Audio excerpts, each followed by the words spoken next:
umunsi umwe twari tugiye gusenga duhura n'umushumbakazi yiziziwe n'igishetani cy'isato kandi yaronkera inyungu nyinshi ba shebuja mu kuragura. Uwo rero yaza arakurikira Pawulo na twebwe nyene, aza arasemerera avuga ati abo bantu n'abasazi b'Imana rudasumbwa, babamenyesha inzira y'ubukiriro. Ibyo yamaze iminsi itari mike abigira. Pawulo arateba ararambirwa, araheza ahindukirira nyagishetani avuga ati ndagutegetse ku izina rya Yezu Kristo muve muri uwo mugore. Ubwo nyene gica kiramuvamwo. Bene umushumbakazi babonye ko atagishobora kubaronkera inyungu, bafata Pawulo na Silasi babajana ku nama imbere y'abatware. Babashikanye imbere y'abacamanza bababwira bati aba bantu naho ari Abayuda badurumbanije igisagara cacu kandi bigisha imigenzo twebwe Abanyaroma tutarekuriwe kwemera no gushigikira. Ishengero rirabahagurukira icarimwe, abacamanza nabo batabura impuzu zabo, bategeka ko babakubitisha amahiri. Bamaze kubakubita amahiri menshi babata mu ibohero, bategeka umucunzi ngo abacunge abitondeye. Umucunzi arose iryo tegeko aca bugaranira mu ibohero, ababohera amaguru mu biti. Mu gicugu Pawulo na Silasi barasaba Imana bayininahaza, kandi n'abandi bapfungwa babumva. Isi ikiranyiganyiga, n'inzu zishaka kugwanako, inzugi z'ibohero zica zirigurura, n'abari baboshwe basanga imigozi yari baboshe yavudaguritse. Uwabarinda yikanguye abona inzugi zose z'ibohero ziruguruye, aca afata inkota ngo yiyice, kuko yagira ngo abapfungwa batorotse. Pawulo arasemerera aramubwira ati ntiwiyahure, turacari hano twese. Umwe yabarinda asaba ko baramumurikira, agenda kwitura imbere ya Pawulo na Silasi atetemera. Abasohoye hanze ababwira ati nkore iki ngo mbashe kurokoka gabahanyi. Bamubwira bati emera Umukama Yesu niho uzokira wowe n'abawe bose. Barabigisha ijambo rya Yesu bose. Ubwo nyine ari mu gicugu hagati, abajana kubogereza inguma zabo, baca baramubatiza hamwe n'abiwe bose. Hanyuma abajanye iwe arabazimana, kandi aranezerwa cyane n'abiwe bose kuko bemeye Imana. Mu gitondo ca kare abacamanza batuma abaza kubwira umurinzi ngo nabarekure bitahire. Uwo murinzi abwira iyo nkuru Pawulo ati abacamanza batumye ko ngo ndabarekure. None rero sohoka mwitahire mu mahoro. Pawulo abwira bene gutumwa ati twakubiswe amakungu akoranye ataco ducumuye, baduta mw'ibohero aho nyene turi abenegihugu b'abanyaroma, none ubu bagomba kuturekura mu kinyegero. Ishwida bene kutubohesha ni baze bonyene batubohore. Za ntumwa zishika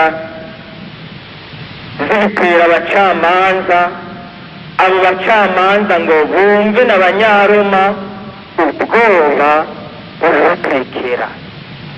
Bashitse barasaba ikigongwe, babatakambira ngo babatabare bave muri ico gisagara. Pawulo na Silasi bavuye mw'ibohero baca baja kwa Lidiya. Bamaze kubonana na bagenzi babo kandi bakabaremesha, baciye bagenda. Iryo ni ijambo ry'Imana.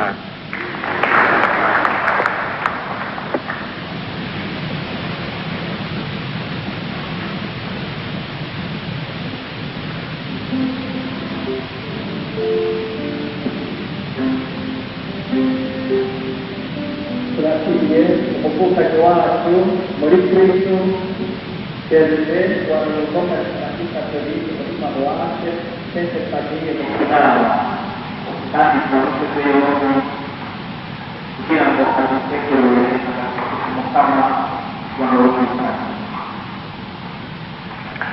Turafise Imana, amen. Turafise Imana, amen.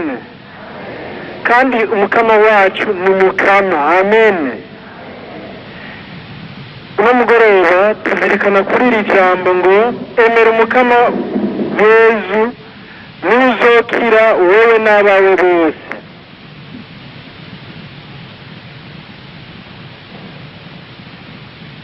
Ijambo ry'Imana muvukanye yagiye kudusabikaniriza umukama yaturukanye biri mu bikorwa by'abatumwa ikigabane cya 16 kuva ku murongo wa 16 kugeza ku wa 49 kandi ku wa 40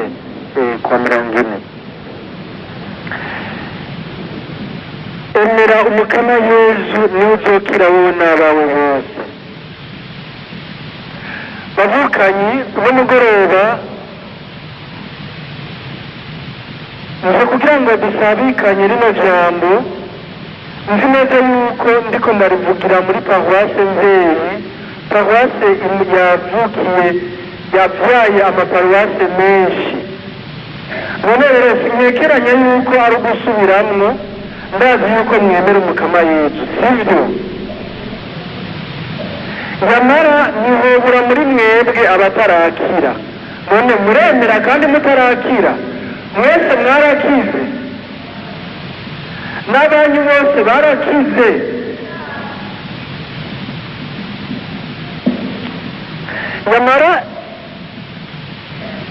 Nyamara ibi bihe turimwo abitwa bemera ni benshi, abasenga bobo ni benshi, amasengero yama yuzuye. Muri ekleziya hose igisabisho c'ukwemera cyabaye ururirimbo. Nyamara umuntu yokwibaza ati ninde atazokira ko bose bemeye? Tuzirikanye rino jambo twasomewe, umukama yatweretse umuvukanyi witwa Lidiya yahora yama inyuma y'abatumwa. Uwari kumubona n'uwumva ibyo avuga yari kwibaza ati aremera Imana. Sinzi ko mwumvise ingene yagenda aravuga. Yavuga ngo abo bantu n'abasavyi b'Imana rudasumbwa baramenyesha inzira y'ubukiriro. Ivyo bintu si ivyo wemera. nyamara no muri twebwe hariho abavuga gutyo mugabo arabarozi. Nicyo gituma bifuje ko tugaruka kuri izi nyigisho kugira ngo abo bakeya barimwo kumbure bagire ukwemera. Hari abari muri twebwe bashobora kuba bemera batemeye canke bagaherekeza abandi canke bakagira intumbero ndonderanyungu canke bakaza kugira ngo birondere canke kugira ngo bababone canke bagapfa kuza nyene. Abandi nabo baramwemeye bakemera n'ibindi, mu kuvuga bakemera iyo Mana mugabo n'ibindi navyo nyene bakavyemera bakavomera byose. Hari abibaza mbere ko bamumenye, mbere bamufashe bamucakamiye kugeza aho bafata yuko uko kwemera bakugize sitoke. Abo hari n'igihe batangura kuduza amaboko abandi bamunaza umukama bati twe twahereye kera. Niyo mubona rero tuva gusenga tugashika muhira, bamwe bagafata ibitanga abandi bagafata imihoro, bamwe bagafata imbugita abandi bagaterana amakofe kandi bavuye gusenga. Gutyo rero umuntu akamana amagorwa n'amaganya imyaka yose, umugabo n'umugore umwe akaba mu muhari uyu uwundi mu mugwi uyu, mugabo bakama muhira baganiriza amangumu. Bikama rikarabaye gutyo ugasanga abana bakama bavuga bati ntaco tuzovamwo kubera batabona ukwemera kw'abavyeyi. Ukwemera Yesu rero nitwe bigaruka bikagirira ikimazi, nk'uko igihe umusaseredoti ariko arahereza agira ati amashemezo yacu ntagukuriza no mu kantu na gatoyi, nitwe riho agirira akamaro. Ukwemera umukama ntibimutuma avyibuha canke yenda, nitwe ahubwo bihindukira bikagirira ikimazi. Nicyo gituma nashaka tuzirikane iyi nyigisho mu ngingo zitatu. Ubwa mbere tuzirikane ubukama bwa Yesu. Ubwa kabiri ukwemera Yesu umukama, hanyuma ubukiza bwa Yesu. Ubwa mbere rero ubukama bwa Yesu, dufatiye ku nyigisho ya Patiri Kantaramesa avuga ati Yesu yamabaza umuntu umwe mu rudende avuga ati uranyemera kwaki? Navuga ngo muranyemera, muranyumva? Yesu ntavugira mu kivunga, nta na hamwe tubona n'igihe hari kuri cya kintu bwa bwugamo bwarimwo abantu bagwaye ari benshi barindiriye ko amazi asibura ngo biteyo, ntiyashika babaza ngo muranyemera, ngo acagira icyo abagiriye bose hamwe. Yabwiye umwe muri bo ngo wari amaze imyaka 38 aharambaraye, aramubaza ati uremera? Nicyo gituma imbere y'uko tuvuga ubukama bwa Yesu ntitwishurire rimwe twese ngo Yesu ni umukama wacu. Ni wowe nyine ubwawe wumva uti Yesu ni umukama. Nyamara ubwo bukama ni ngombwa tubanze kubumenya ubwo ari bwo. Abavukanyi bo mu yandi madini murayimwita umukama, bavuga ngo Yesu ni umwami. Nyamara umukama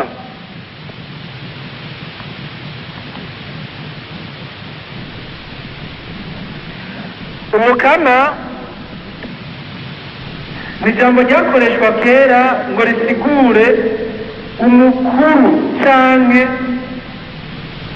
umwami w'abami, ariko cyane cyane uwugaba abantu n'ibintu, ushobora kubwiriza ibintu kandi bikamwumvira n'abantu bakamwumvira.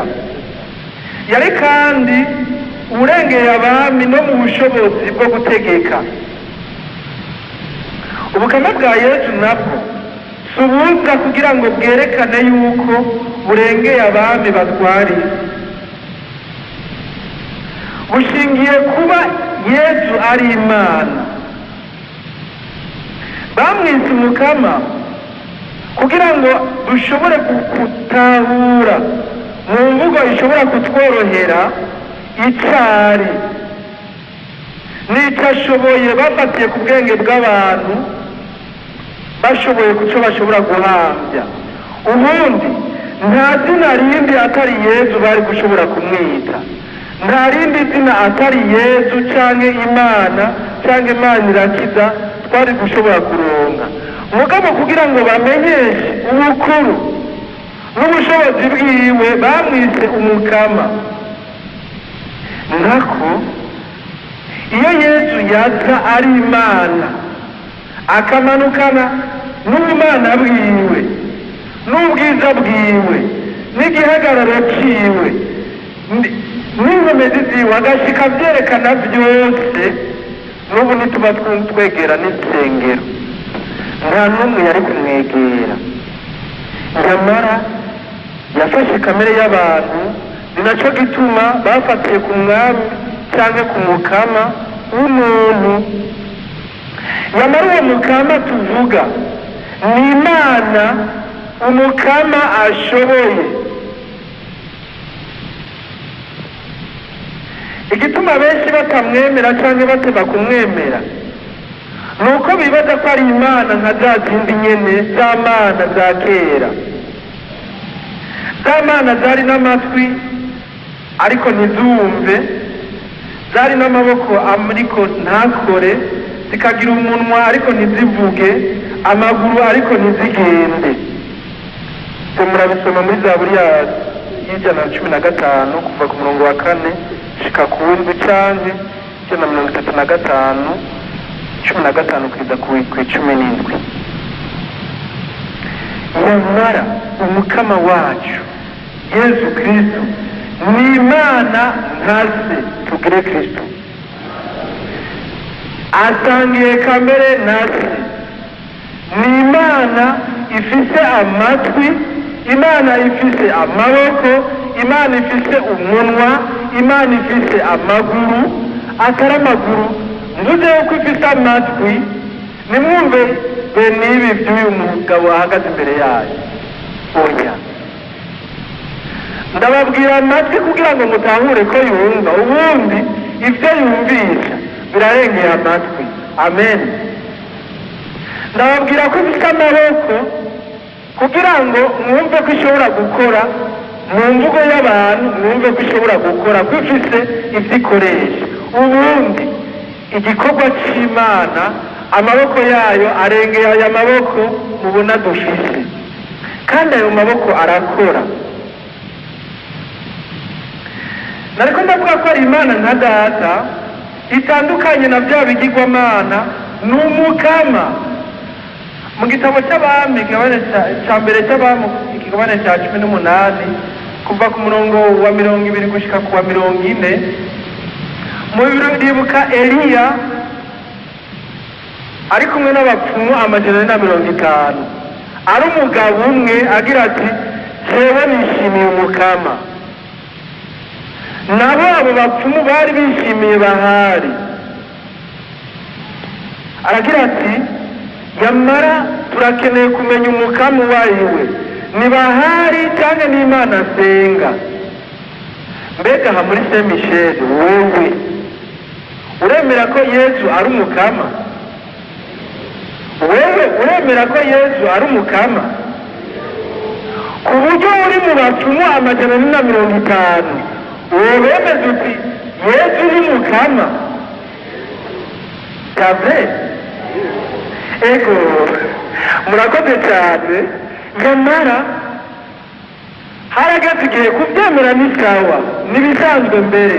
Umugabo muribuka ko Eliya yaciye ababwira ati nimuzane imfizi zibiri, izo mfizi zibiri mwe mwitorere iyo mushaka, hanyuma duheze duhamagare Imana, tuyibage, hanyuma tuyigereke ku nkwi, hanyuma duhamagare Imana ize kumanura umuriro ukugira ngo utongore iki kimasa tuzoba twabazi uwo ni wazoba ari umukama. Acarayizana kumbure bazane amashuri abiri, acarababwira ati mwebwe nyene nimwitorere yonyaruka kwaka ati je kuko ndafise Imana, ndafise umukama, nzi naho yoba imeze gute iraza kwaka. Amen.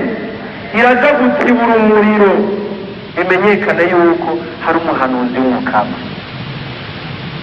Muribuka yuko abo bapfumu 150 ngo baciye bahera ico gitondo nyene ngo bahamagara ngo bari bahari ngo manura umuriro.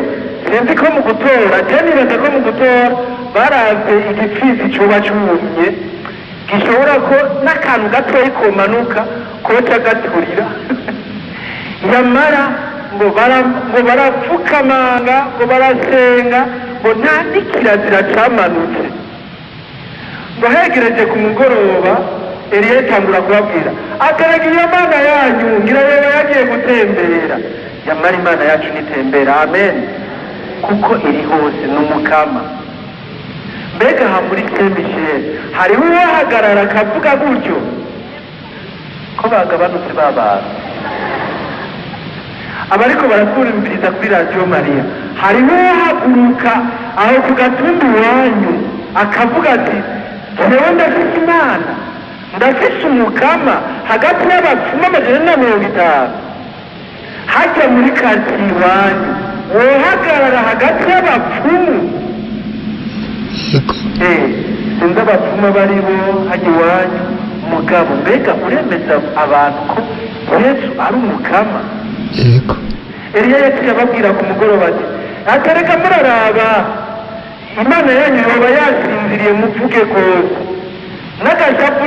n'ishavu n'akantu babapfumu 150 ngo batangura gufata imbugita ngo bikatagura n'ishavu ngo bitura ngo kugira Imana babone yuko bashavuye, Imana yabo ibone ko bashavuye bashaka kwimanura umuriro. Ngo nawe arabatwenga kuko yarazi ko afite Imana. Amen. Arafise umukama. Mbega wewe urumva yuko ufite umukama? Umushobora byose. Tuvuze umukama ni umushobora byose, umwami w'abantu. Aha turi mu isengero urashobora gutembera mugabo muri wawe hari abapfumu, ushobora gushika mu ishuka agatangura ibintu kukubwira uhajyaga wibaza ko Imana ibishoboye, bikakugarana bikakwira 150 kandi ari akantu kamwe. Eliya aravuga ati ko rero mwahejeje ibyo mugira mwebwe nimukure ko ibyanyu musambure hanyuma meze mwubake gushasha altari y'umukama. Amen. Ngo arubaka gushasha, arubaka ije kubaka ati shirako ca kimasa. Baje gushirako ati kugira ngo nimwibaze yuko cyari cumye ati zana amazi, voma amazi. Ati dayere hajya ku mpande hose nimugire ikanivo, mugire umuserege. Baragira umuserege ngo hanyuma barapoma amazi, barasuka ijyambere, barasuka irabanza iracoba, ngo n'imvi ziracoba kugira bereke yuko yishimiye umukama. Yaciye ababwira ati subira n'irindi ntiracoba neza, bimenyekane yuko dufite Imana. Amen. Araheza barayicubika ijyambere n'irya kabiri n'irya gatatu. Araheza aragira ati ubu rero ngire ndababwire yuko mfise Imana, mfise umukama. Acarafukama arasenga aravuga ati bimenyekane ko ngaha hari umuhanuzi w'umukama Imana. Amen. Acuvuze ibyo ngo umuriro uratibuka uratongora. Amen. Ibyo bintu byobera kuri Saint Michel byojyoha. Ese wogira ukwemera umukama hamwe wumva no muhiri wawe, mbega munzi wawe barabona yuko wemeza ko ari umukama? Reka ndababwire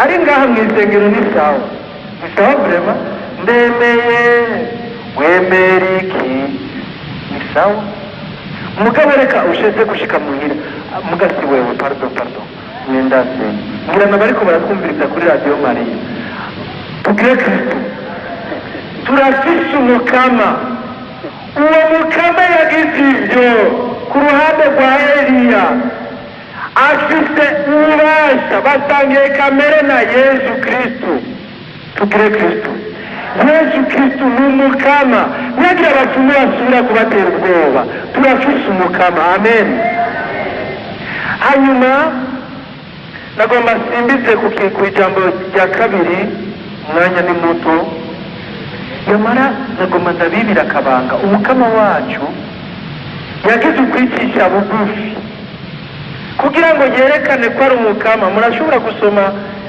muri irya kete Paul Mweranda yandikiye abifilipi ikigabane cya kabiri ndakunda umurongo w'11 ingene Imana yakimutera iteka ngo yaricishije bugufi ngo aremera ngo mbere ngo kugeza aho yemera urupfu mbere urupfu rwo ku musaraba ngo nico gituma umukama Imana yamugize umukama amen nico gituma Imana data yamugize umukama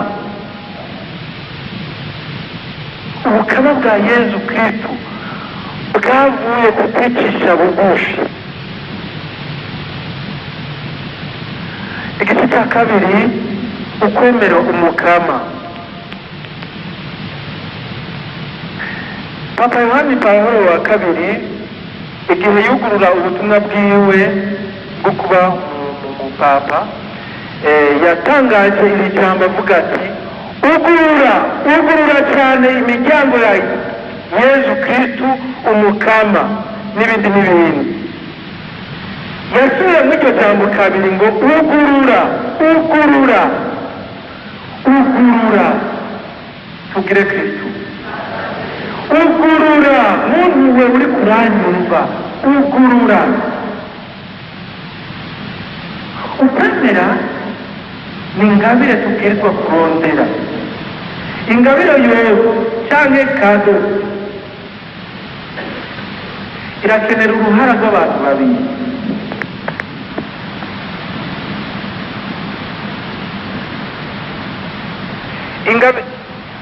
ingabire yose irakenera uruhara rw'abantu babiri hariho ubwa mbere uyitanga n'uyihabwa ukwemera kandi ndiko ndavuga gutyo muranyumva umukama arashaka kutugabira ukwemera arashaka kutugabira iyo ngabire y'ukwemera nyamara iyo ngabire harakenewe uruhara rwawe uruhara rw'umukama rwama ruri hafi ariko arakeneye uruhara rwawe ukwemera kandi ni akabuto muri Matayo igihebane cya 17 umurongo wa 20 Yesu akagereranya n'agatete ka sinapi agatete ka sinapi naho kenshi atakagereranya atavuga ati ako gatete karateba kakakura atakagereranya mu nyuma n'ubwami bw'Imana sinzi ko mubibona Yesu ubwa mbere avuga ko ukwemera ngo iyo abamwari mufise ukwemera kungana n'agatete ka sinapi ako gatete ka sinapi mu nyuma heta kakavuga ariko avuga ubwami bw'Imana ubwami bw'Imana ni nk'agatete ka sinapi batera kagakura kakaba igiti kininiya inyoni zishobora kuza kwarikamwo ako kabuto k'Imana rero ni Imana igatereka mu muntu umuntu nawe akihatira kukamungabunga ngo kagere mu bigero akabuto rero karavuka kagakura kakama kakagira amashami menshi n'inyoni bikunze zikaza zikarikamwo yamara wowe none ako kabuto k'Imana yakaguteyemwo waragahaye uburyo bwo kunaga cyangwa wakarekeye aho Imana yagatereye nimba waragahaye ikibanza nimba karashinze imizi ubona karakutse canke karazingamye. Nimba karakutse ubona ibihuzi bigacako biragakomeza canke birakavuna. Aho bitandukaniye n'agatete ka sinapi, uko umuyaga uba mwinshi ku giti cya ka gatete, uko umuyaga uba mwinshi ku kwemera bigutuma uko kwemera gukomera. Mbega mwebwe muraronka imiyaga? Hari abariko baradukurikirana bari mu bitaro kumbure, abari mu busho, abari ahantu hateye ubwoba. Ivyo nyene, aho nyene, aho niho ukwemera gukomerera. Amen. Ivyo bihusi nyene niho ukwemera gukomerera. Sinzi ko mwumvise ijambo Mukama yaduhaye. Paulo na Silasi bari ahantu mu gasho, hari hugaye, nimba isengero rigira amagufuri, rigira amatomato, ibohero rirafise amagufuri ateye ubwoba. Abaciye mu gasho nibadoye ko barahazi kundusha, abariko baradukurikirana bahari bo barahabona kundusha. Ayo magufuri y'amara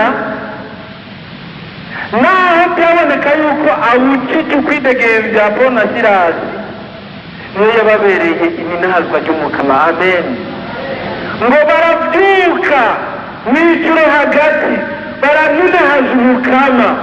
Uko kuninahaza Umukama bituma ngo ibohero ryiyugurura, inzugi z'ibohero ziyugurura. Inzugi iwanyu zizokwiyugurura nimwemera. Amen. Inzugi zizokwiyugurura.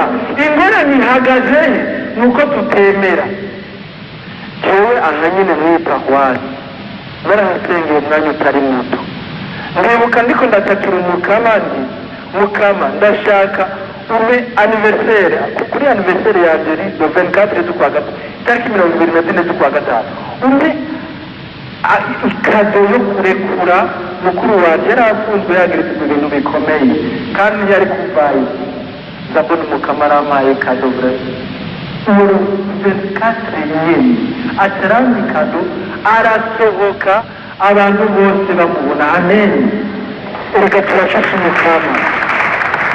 Ingorane nuko muremera, mwumvise hakite jewe ukwemera kwanje kwakijijwe tuvukana, nirwemera uzokira n'abawe bose. Amen. Ingorane mbese uremera harimo n'agatete ka sinapi, ngo iyo tugira ukwemera kungana n'agatete ka sinapi twari kubwira iyi misozi ikore ngaha wirandure uce hariya. Ngo umupasiteri umwaca agira ati ngenda berekeye kujya musozi ndawubwira ukemera.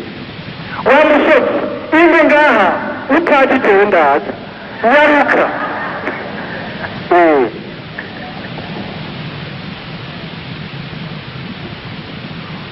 Tukire Kristo. Sinzi aho mugejeje ukwemera, ariko simvuga mu bwinshi, mvuga wewe ugejejeye. Ugejejeye ukwemera kwawe si mu bwinshi. Si Saint-Michel yemera, oya, si Paruwasi yemera, wewe. Nariko ndavuga nti nimba ako gatete karakuze ubona ibihuzi bigacako biragakomeza canke birakavuna.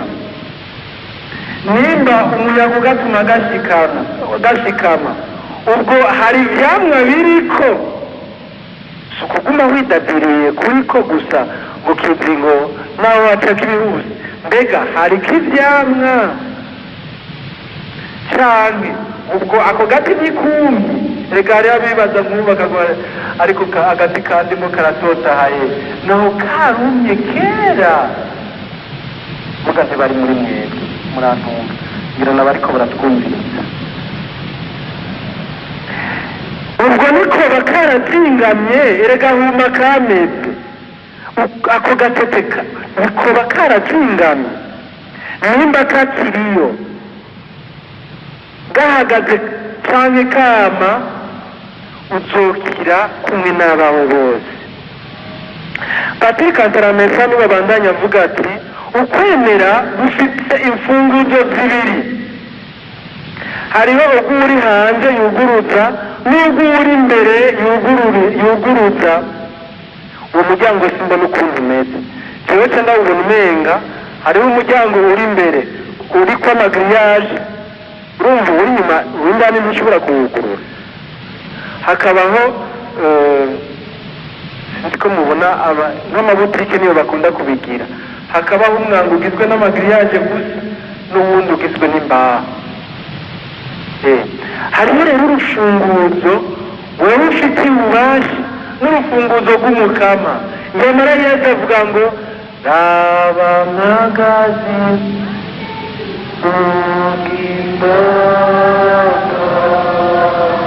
hariho ahantu rero yagorewe yamadotora n'utuki igoro mu kubabara, ngira rwaratsinze. Mbega ni wawe tugire Kristo. Ni ngombwa turabe aho tugeze. Yesu n'aba kure yacu yama ashaka kugurura, yama ashaka kuduha umwidegemvyo wo kwemera mbere no kwanga kwinjira. Ntashaka kutubomorerako kuko si gisuma, arashaka uwo mwidegemvyo ngo nitwashaka tumureke yinjire. Imbere yo gufata ingingo rero y'ukwemera, umuntu arabanza kumviriza, mbega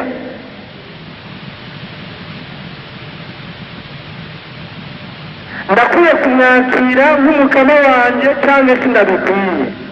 Mugiye kuraba abemeye bose ko Yesu ari umukama muri Bibiliya haba habaye amakuba.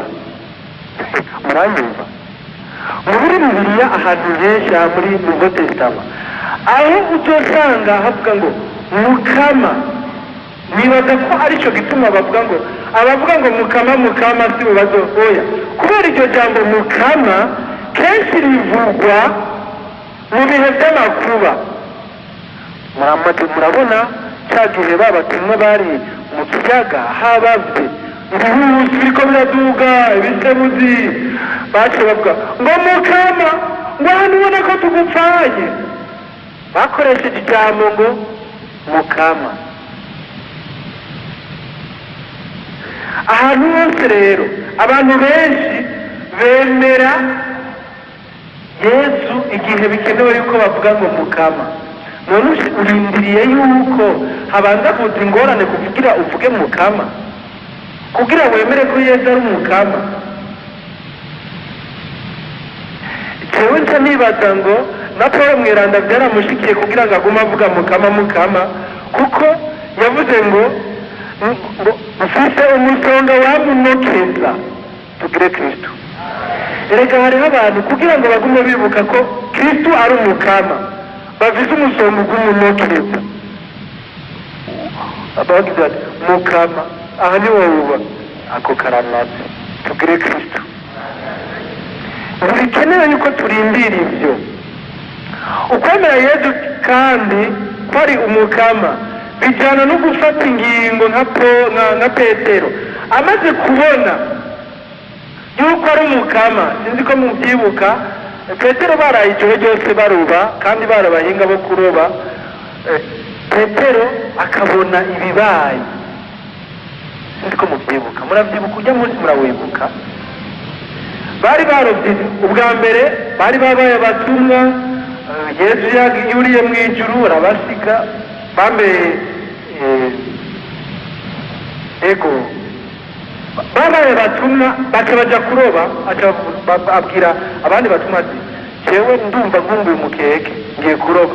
Baragenda ngo bararoba ijoro ryose, ntibarose na kirazira, kubera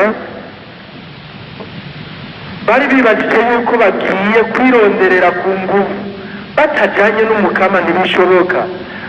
Yesu nawe aca hajya 12 bariko barasoza ubwato, bato bamubona ku nkombe y'ikiyaga. Aca arababwira ati mbwira gatoya hari icyo mwafashe ati nta n'ikirazira uwo munsi ngacabanza kwigisha abantu arigisha ishengero nka saa tanu ziragera sinzi ko muri mwebwe hariho abarobye saa tanu zigeze acabwira simoni petero ati simoni petero igize ubwato hagati mu kiyaga arigize indani arigisha gatoya ngo acamubwira ati ubu rero turahejeje kwigisha terera urusenga murumva urusenga rwa saa tanu y'umurango muremure acamubwira ati mukama we turumva yuko ibyo bintu byo kuroba ntabyo nzi vrema ntabyo umenyereye nimba uvuga saa tanu duterere oya ngo pardon ngo kuri mukama reka dupfe guterera yavuze gutyo nyine kwari mubivyutse reka duterere urusenga umugabo mu mutima urumva kwari gupfa guterera kuko bari abahinga bo kuroba ubwa mbere amasaha yarenze ubwa kabiri hari ku nkombe z'ikiyaga sivyo ku nkombe z'ikiyaga naho amafi siho atogwa ngo baca baraterera baca ngo baroba isinzi ry'amafi manini ngo yari 150 kugeza aho abahinga banditse bati umuromari mu rusenga rwari gushwanyuka umugabo ntigwashwanyutse petero abibonye ati mukama erega ndi gusa yagiye none ntiyari yabonye ko ari gusa ifi nizo zikoreka kuri gusa vrema kera nari nzi ngo umuntu akuraba cyane akakwigisha kwambara sinari nzi ko ifi zikurabye nabyo mugabo si kubera ifi byamurabye ni ukubera yabonye ko ari umukama kumenya ko ariko yesu kristo ari umukama bijyana no gufata ingingo ejo muzokwizirikana igicumuro ni ngombwa si kuvuga ndemeye ko uri umukama umugabo gusambana ntaco umugore umukama oya sibyo uri umukama mubu ukaca ufata ingingo yo kwambara ibyo kugenda uri gusa reka ibyo kugenda uri pardon reka mbungitsaho icyo umusaseredoti agiye gudufashamo mugabo ndiko ndavuga ukwemera ko yesu ari umukama bijyana no gufata ingingo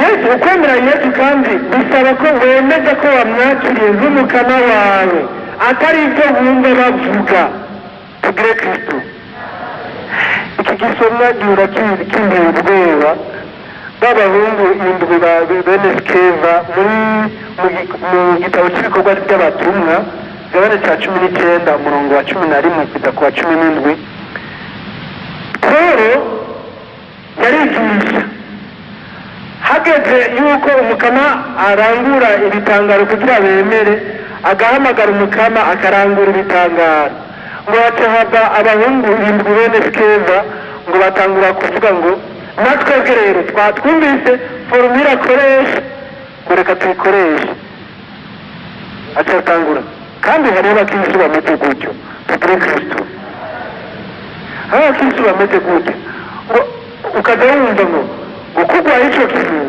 ngo genda ugire dawa twese tubiri na mwaramutse zitatu ngo na cyo ntabwo muramungu cyangwa ngo bumvika mesaje 10 ngo mutirungikira abantu 10 ivyo bintu vy'amashitani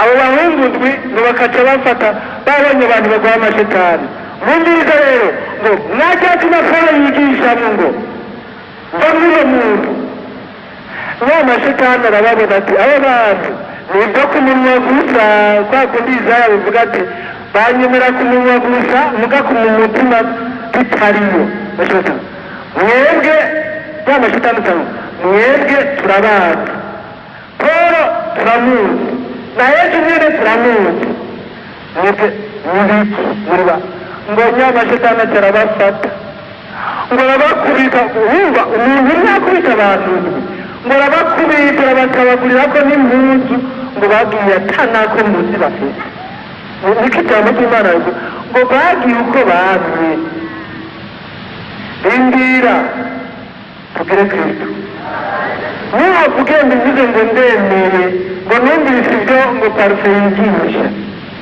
oya nimakanira indani y'umutima indani hamwe vyiyumvamo atari ibyo mwumva bavuga atari ibyo basomye ngo numvise ko ari umukama oya sinumvise oya ndumva ndakwemeza ko uri umukama amen atari ibyo mwumva umunsi umwe nari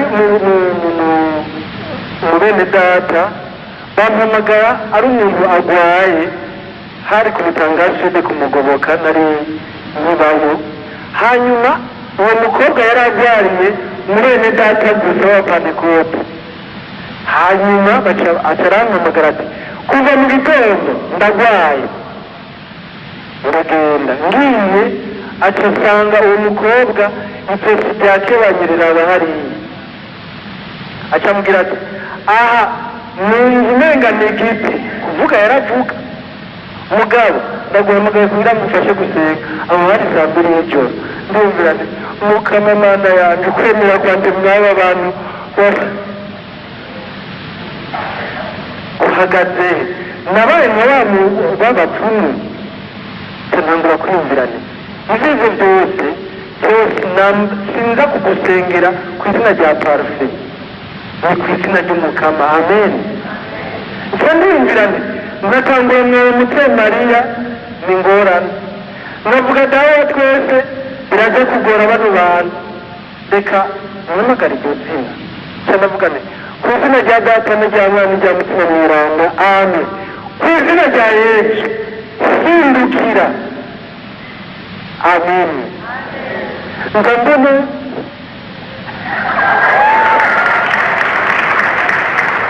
tugire kristo nibaze yuko ubwa mbere nari nemeye yuko bitagukunda je navugana mukama yesu adahindukiye jewe ngoma siza kumaramana kuko twebwe muri ekleziya katolika ntituvuga ngo ibintu urukiza ni otomatike ubyumve neza uzokwigishwa hirya y'ejo si otomatike oya ni ishyaka ry'umukama ndavuga nti nutashaka kubirangura genda kumaramara jewe ca nitahira kuva kandi ndyohewe kandi ubu muri umukama wanje none ko nzi uri umukama tugire kristo ca ndavuga nti ku izina rya yesu hindukira nta by'ibindi bisabisho ndabona arahindukiye baje iyaba ukuri ndazi umukama ari ukunywa agacupa nari kuca nywa agacupa mugabo nshitse muhira naravuze nti turafise umukama amen reka n'ubu ndabivuge turafise umukama ubundi munsi muhira iwacu jewe abavyeyi abandeze je narose umuvyeyi wa kabiri ngaha muri sendishe ndari nahaze umukama ko ndi imbere yayo aho naronkeye umuvyeyi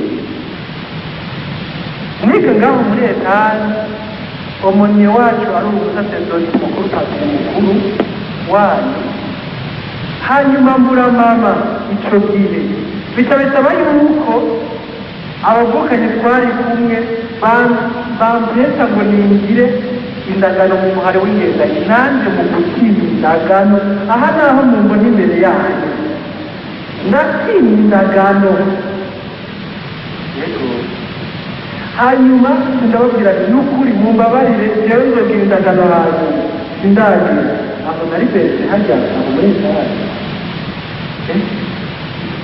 baca baguma baza ndababwira ati umviriza dutangure igitabo nevene iyo nevene rero muzombwire ngo imana yabishuye ni jewe izokwishura jewe nyene izonyibwira ndavuga ati mukama ubu rero nimba ushaka ko ngira indagano umu umuvyeyi nzoca amenya yuko ushaka ko ndakuraganira mama yari yarapfuye nari nshaka kugira ngo nta muntu ndazi ivyo bintu ndagukunda ndazi ko atandagano nzogira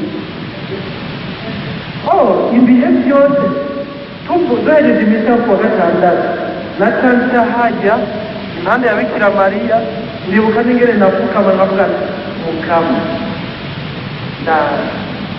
wewe warakuze. Murabona Bikira Mariya ukuntu afashe Yesu, wewe warakuze, mfasha undeke nje ahuri muvyeyi Bikira Mariya nanjye, kuko narumva mfise akantu nyene ko kubura mama, niwe nari nsigaranye. Inyuma y'iminsi indwi ndi muri stage muri Princess, ndambona uwo mumama hari haheze imyaka 2 tutabonana, acaraza arambaza ngo mbega ngo kuva ugize zijya ngorane ngo ububayeho ndagerageza ngo yako ntabwo kugerageza ngo wowe ndabona ko ufite ingorane, ngo ndazi yuko ufite ingorane, naho ndumva umuntu none kwa uzobwira rwose. Hanyuma kugira ngo tuzere kuri amutegeka kuva ubu umenye yuko ubaye umwana mu bantu. Amen.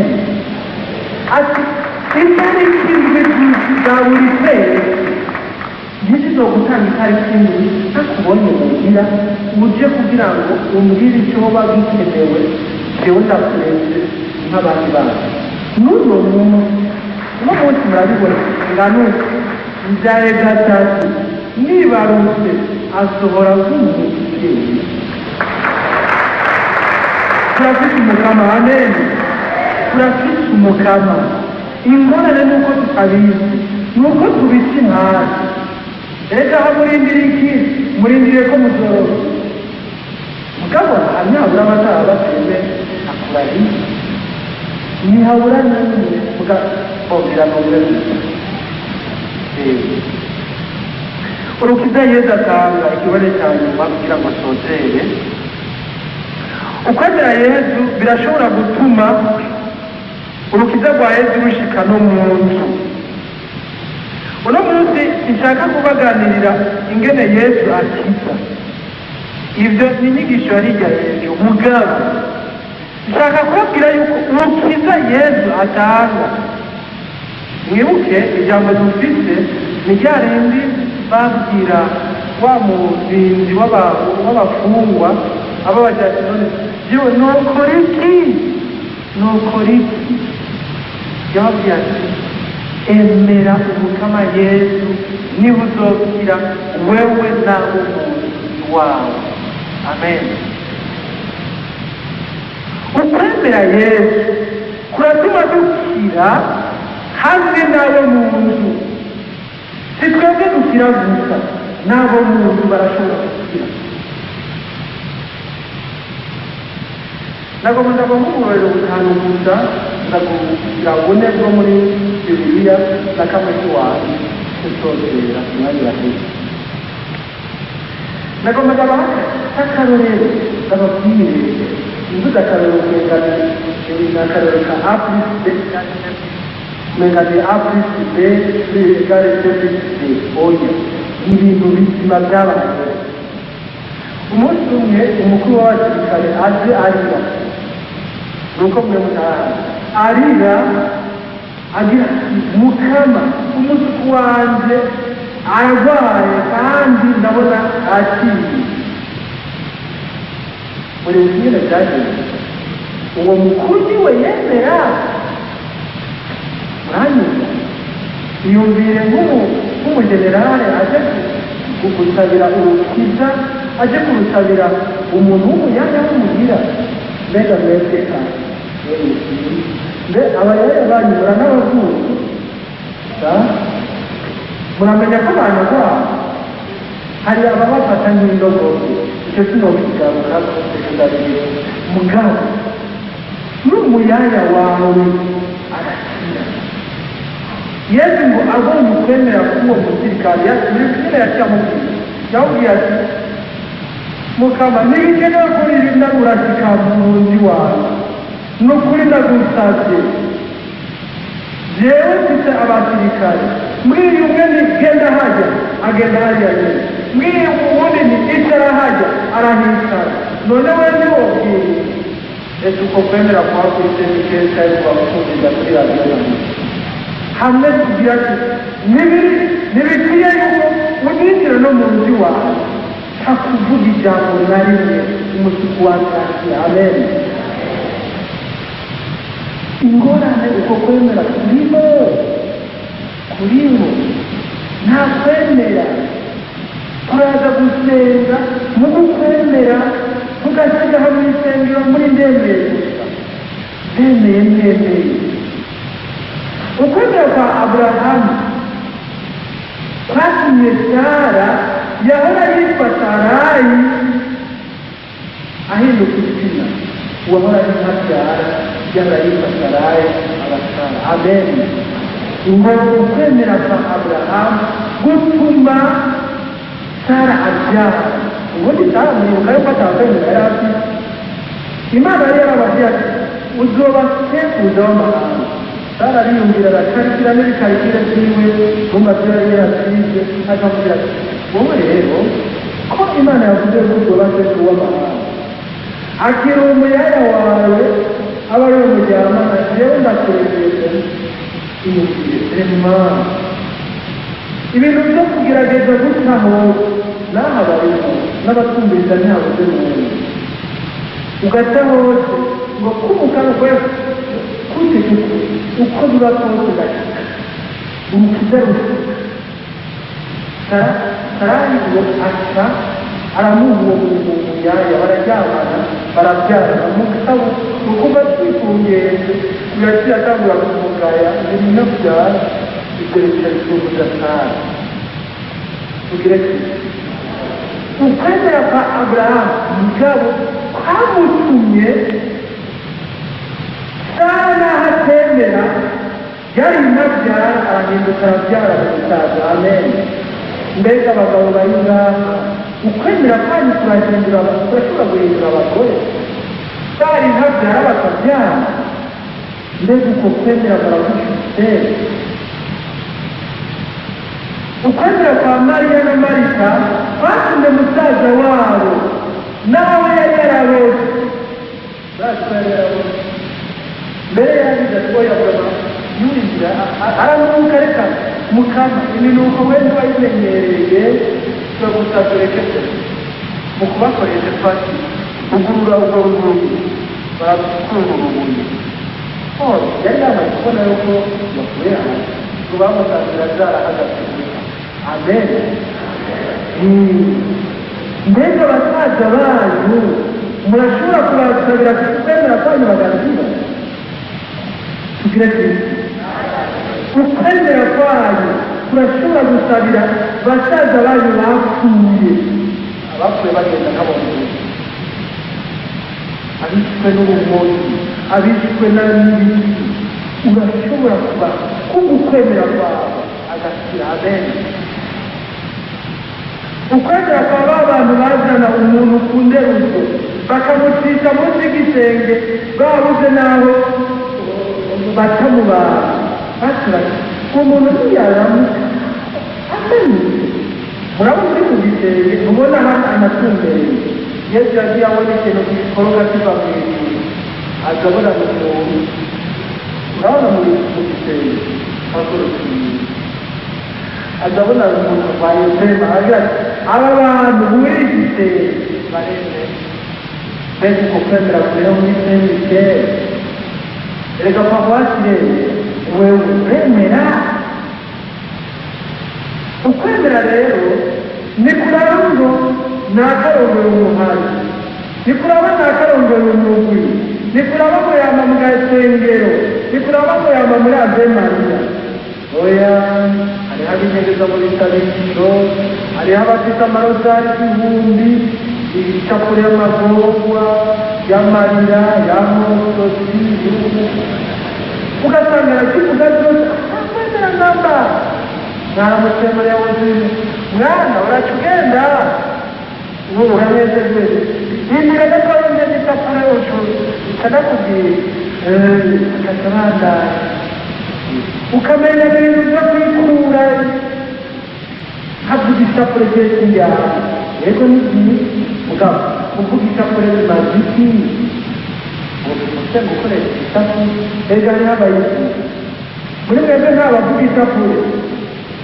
ntabayisoma bakayisoma nyine ukabona ariko ayisomera imana yaramutema nawe sinamuka basanga ariko ayisomera utundi tuntu uraheze mu mwanzi bagore w'utumase ariko iraza utundi tuntu ukwemera kungana iki niyo ngorane dufite nagira ntese kuri jewe mperuka muri bibiri twatufite evangelizasiyo y'umunsiyo twari dufite je nari mfite umuvukanyi w'umwitwa wanje hanyuma bambwira ko amaze igihe agwaye mugabo basabambwira yuko agwaye afite nabi iyo ibyo bintu ntiwumva ko biteye isoni uri perezida ukaza wumva umuntu agomba kubibagira kuranandika ese satomeze mwumva bisona neza kandi dufite imana mu bintu yesu avuga ngo amasitani genda hanyuma tugamubwira yari amaze iminsi ibiri muri koma niko mutaho ariko ndabivuga uwo mwenga n'ibindi n'indwi zibiri ndamubwira urazomanuka aramanuka baramumanukana barajya kumutora muri biriye barakizana ari kimushyikira kirashyika hanyuma mu ijoro barambwira ifite umugoroba kubera ubutumwa barambwira bati wa mwana rega yasize nimba hatekanye bari muri morale ko bari basanzwe ko cyari ikintu bazanye zo niko nyine ndabona ndagenda kuraba ndamubwira yitwa Filipi ndahamagara ndabyura ndahindukiza mbona ni ikintu akiri umuntu hanyuma ndabibwira reka rero ni ibintu tuzi umugambi iyo uza kugaruka reka mbaze umutekano mbeho nk'uko nari mbayeho hanyuma ibindi ndaza kubimenya nihagere igisabisho cyo kuza kuryama tekana areze turakura turateka twese hageze igisabisho cyo kuza kuryama ndababwira tujye mu cyumba nashyizemo umuvukanyi ndamwita umuvukanyi ko muri kristo abo umuvukanyi tuca turajyako akana kanje gafite imyaka 3 gakuru mvuga nti ku izina rya yesu nako nyine ngo ku izina rya yesu nkaca numva ingufu yuko turi kumwe n'umukama hanyuma ubwo nyine ntangura kumva umuntu yaheruka kuvuga hejuru y'ibiri ngo nyina we warishima ukuntu bo ibyo sinzi neza no kubivuga kuko twebwe dutangaje inkuru byacu amen ibyo by'ibiganiro iyo nifaza yuko niko ndavuga ibintu bikenewe itagafasha ko ni ahapema mukama turasenga tuhejeje ndumva yuko umwana iruhuko turagenda turajyana tujyanye zanumva sasaba y'ijoro ikintu kiriko kirahinagurika keza kurondera nta gicyo kirondera wewe yari azi ko ari ruguru atatangura guhamagara mutoyi wiwe gorisha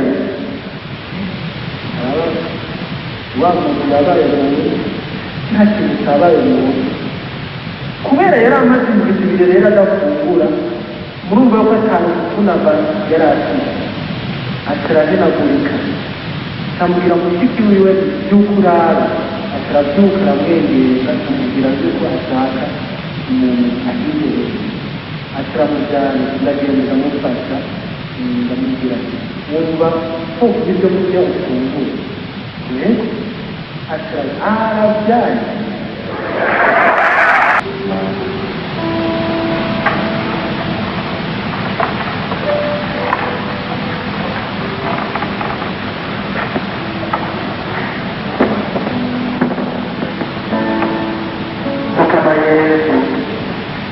ndagukengurukiye ko uyu mugoroba bigamije natwe ndagushimiye ku ifunguro uduhaye ndagukengurukiye utuye kutwibutsa utuye kutwegera ukatwumva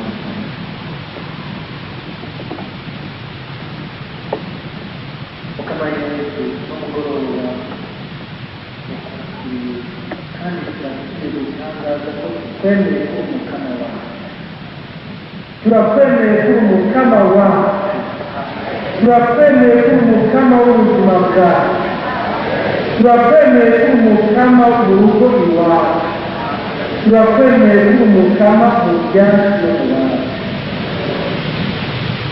hari igihe twamaze tutemera umukama wawe hari igihe twamaze atari dutandukanye n'abapfumu hari igihe twamaze ukwemera kwacu ari ukwicungisha turakwemera kandi turakwimutse mu mitima yacu umukama wacu nta rindi jambo bugaruka kuko ubumana bwawe turabwumvise n'ubukama bwawe turabwiyumvisemo turugurira imitima yacu ngo winjire za mfunguzo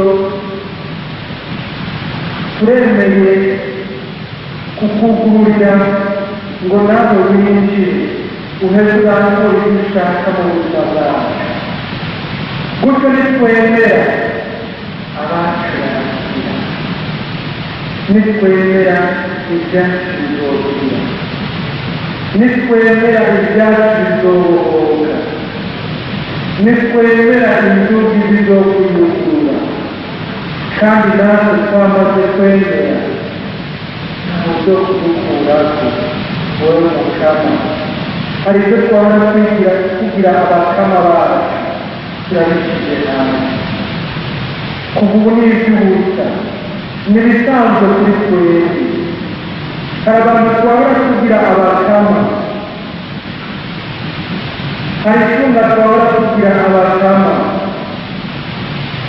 hari n'ibindi byinshi twabona twibaza ko bifite ububasha mbere byogira aho bidashikana ariko wowe mukama wacu ni wowe mukama w'imiryango yacu ugiye gushyira mariya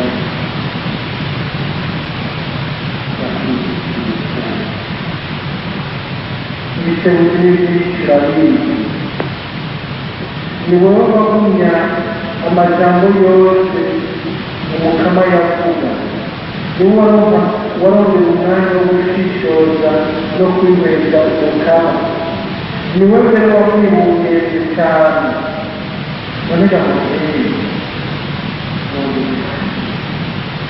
uturere ukwemera kwacu ugufashe ubukure nudusabire kugira ngo ibitego n'ibihugu aho byose uri kwemera kwacu dusubira inyuma cyangwa gukundana bitume riho ukwemera kwacu dushingiye gukura gutotahara ndetse kwaba ibyana kandi ibyana bikora inama kwemera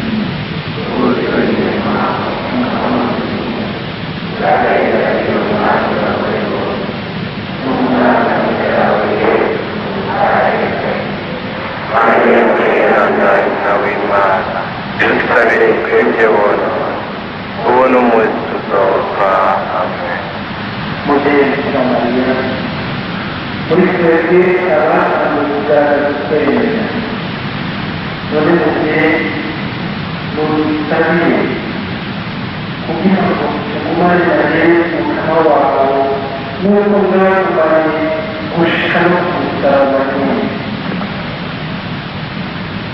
kudusabire mubyeyi twakora kwemera mu gihugu nawe mwatwemera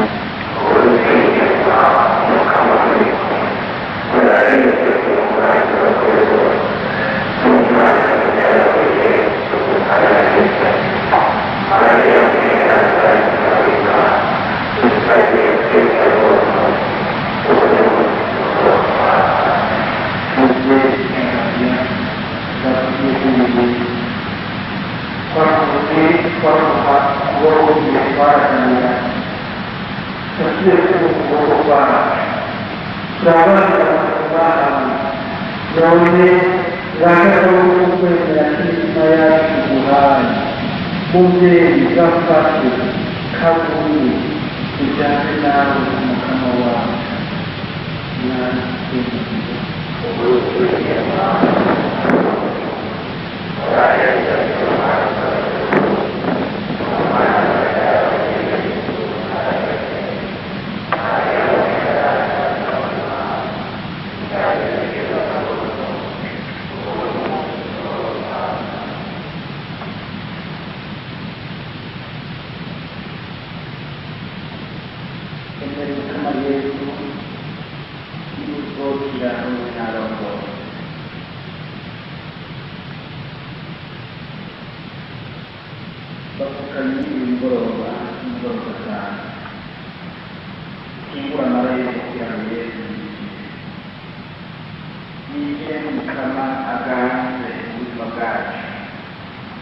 aganze mu miryango yacu, aganze mu ngo zacu, aganze abahanzi bacu, aganze mu nshuti zacu, bagenzi bacu. Yesu ukama tumwimike aganze mu migo yacu ya minsi yose, aho twangurira imirimo yacu, aho hose nahaguze. Yesu aganze mu ntinganizo z'umwanya wacu ibyo dukora byose, ibyo tujamo byose, tumwimikire umukama kandi tukabara kubona ikibazo turakira n'abacu barakira. Kubw'ibyo rero tumaze iminsi ndabamenyesheje ko tubatandukanya amahoro ya Kristo, ariko mu izina rya Yesu uyu munsi nabigaragaje dufatane amaboko. Amen. Dufatane amaboko, abegeranye dufatane amaboko kugira ngo muri uko gufatana amaboko dufashe umwegeranye ahuriye mu ngoro y'Imana, kibe ikimenyetso cy'uko umuryango wawe, mu nshuti zawe, mu nzu yawe ufashe w'umwana n'abo mukorana nabo muri kumwe hirya no hino, wunguruse ubwenge bwawe kugira ngo ukore kuri bariya bantu wumva wifuza ko bukira none. Mukama Yesu mwami mwiza, icyubahiro gihabwe wowe Mukama. Muri kano kanya turakwegura ubuzima bwacu, turakwegura imitima yacu, turakwegurira abacu bwacu kugira ngo bagabe ibyacu bwacu. Yesu ndakwemeye kumukama ubuzima bwacu,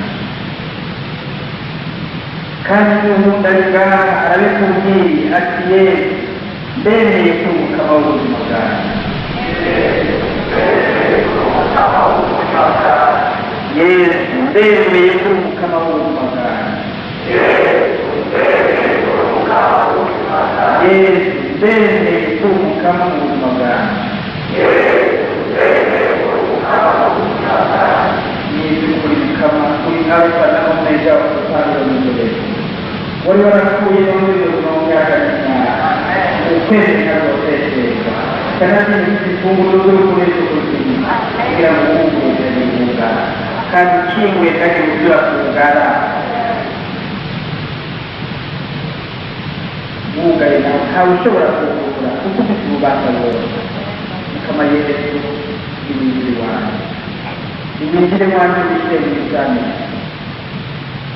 ibyo bintu byose bigutsindagira hasi bibona kwemera ko umukama, bigatuma nikugira abantu cyangwa ibiri mu izina ryawe ndabyipfuye ko binyuze ko bwawe.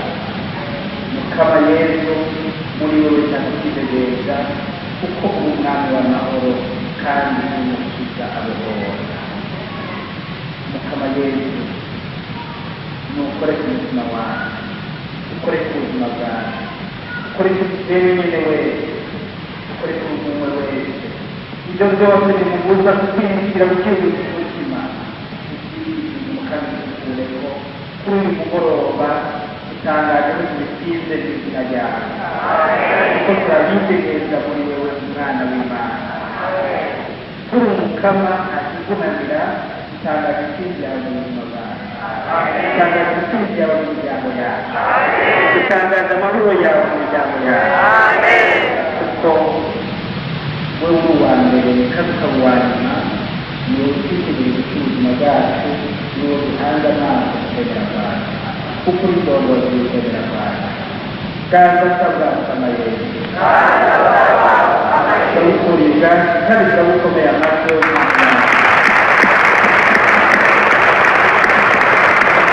kandi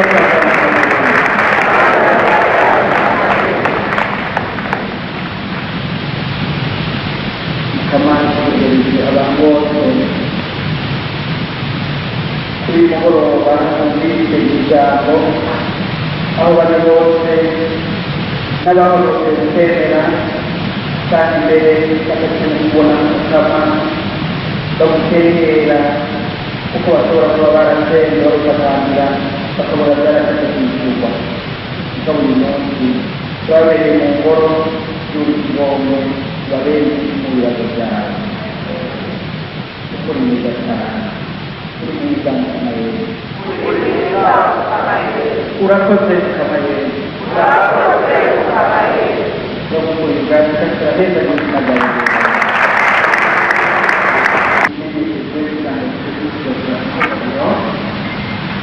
nuko ibyo umunsi wa kane niko bisanzwe tubahabwa mutore muremere, hanyuma mugoroba cyane kumene amasaha yose atangira saa kumi n'imwe makumyabiri n'itanu, bashobora kanyuza cyangwa se saa kumi n'imwe. Hanyuma kuwa gatanu aho nyine umunsi udasanzwe, urugero rw'uko nabo bishobora gufata umwanya cyangwa akaryo k'ikitondetse kugira ngo bahure n'uko na Yesu hazoba naho nyine adorasiyo umutungo. Tukabasaba yuko abo bishobora urondera akanya n'umwanya na mutoya cyangwa isaha n'imwe kugira ngo baronke akaryo ko guhura na Yesu mu kumusengera mu takazonderanda y'Ukaristiya. Ibyo ni twebwe muri Eklezia Gatolika yose bigize, nta handi uzoronka asengera Yesu mu Ukaristiya muri Eklezia Gatolika. Ni gituma rero itunga rikomeye Imana yaduhaye uyu muryango, kuko Yesu ari muzima akabyemera. Hanyuma kuri uwo munsi nyene ku isaha y'icumi abasaseredoti bakeyi bazofasha guhagarika akazi k'ikigongwe nk'uko ndetse mu gitondo bizoranguka nk'uko bisanzwe bikaba vyari. Hanyuma n'abandi hirya no hino bashobora kuronka akaryo ko kwirega, kwitegurira umunsi mukuru bikaremerana. Mugabo cyane cyane kwitegura gusozera neza tariki 9 urimo, kandi uzi ko tuzosoza ku wa gatandatu ibuka y'isa hazoba harimo n'umusaza w'abantu. Tubyitegurire neza. Ikindi nongera kuri ibyo tugomba umwanya wo kubivugana, bakatubwira bakabizigisha, ni uko umwe wese atangura kurimbura hirya no hino abantu baba bari mu buzima bwe cyangwa yahuye nabo mu buzima bwe bwiwe, abo bantu atarashobora kurekera. Kuko kudatanga ikigongwe ni intambara ikomeye yo kudakira ubuzima bwawe. Ibi intambara rero kuri twebwe mugabo twemererwa Yesu yinjira iwacu mu kubohora abandi natwe tubone kubohora. Amakuru nabi ndabibona biramukosoze. Tuvugire hamwe itabiro umumarayika mukuru Mikayeli Mweranda nk'uko tuba akamenyero hano iwacu. Mikayeli Mweranda w'umumarayika mukuru tuboneka mu ntambara twagaragara cyane rero gusinga Imana n'ingane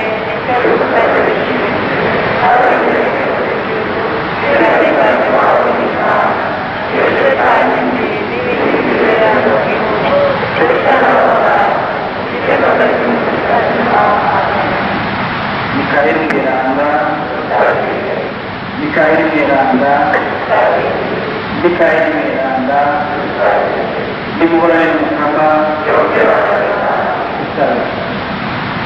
Mukama Yesu wowe mwami wacu utugaba turagushimiye kugira ngo tuzoshimire turagushimiye kungabirano y'ibyiza dutekereza kandi tuvotorere tugusabye kugira ngo muri kuzigama tubika ahadasa y'ibintu duhaye none turakwereka umwanya uri imbere tuheze kuri ingendo zacu uhezagira abo dusanye ikintu tutabisha abatwumviriza bari kure n'abari hafi kugira ngo uyu mugoroba tubere umugoroba w'umugisha umugoroba w'imihezagiro umugoroba wo gutabaza ijoro ryeranda ijoro rikingiye ingendo abari mu ngendo bahezagire bakomeze bakingire n'abari ngaha nabo nyene bayobore bakingire bashike n'amahoro mu miryango yabo dusabye Mikaeli Mweranda abanyega babarisa benshi bari n'umuntu wese kandi bamuherekeze afite amahoro mu muryango bagumane bamane batwibutsa ibyiza kugabanya iwabo ishaka rya data rigume rirambuka tubisabye kubwawe Kristo usange umwanzuro data n'umutima Mweranda n'ubuno mu myaka yose nimuhorane n'Umukama n'imihezagiro y'Imana ushobora byose data na mwana na mutima Mweranda nibashungurukire ko kibazigame bakingire n'amane y'isi yose nidushemeze